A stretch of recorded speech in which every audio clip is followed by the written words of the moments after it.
February 14ರಂದು ಈ ದಿನವನ್ನು ಸಾಮಾನ್ಯವಾಗಿ ನಾವೆಲ್ಲರೂ ಪ್ರೇಮಿಗಳ ದಿನವೆಂದು ಪರಿಗಣಿಸುತ್ತೇವೆ.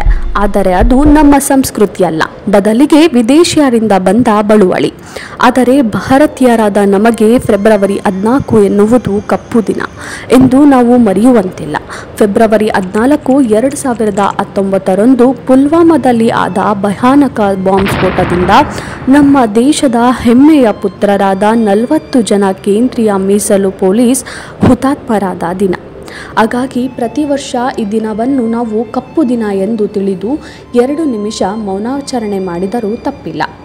ಇದೇ ಫೆಬ್ರವರಿ 14 ಮತ್ತೊಂದು ವಿಷಯಕ್ಕೆ ಸಾಕ್ಷಿಯಾಗಿದೆ. ಆ ದಿನವನ್ನು ಮಾತೃಪಿತೃ ದಿವಸ್ ಎಂದು ಆಚರಿಸುತ್ತೇವೆ. ಅದರಂತೆ ಈ ದಿನ ನಮ್ಮ ದೇಶ ಕಂಡ ಧೀಮಂತ ಮಹಿಳಾ ರಾಜಕಾರಣಿಯಾದ ಶ್ರೀಮತಿ ಸುಷ್ಮಾ ಸ್ವರಾಜ್ ಅವರ ಜನ್ಮದಿನ.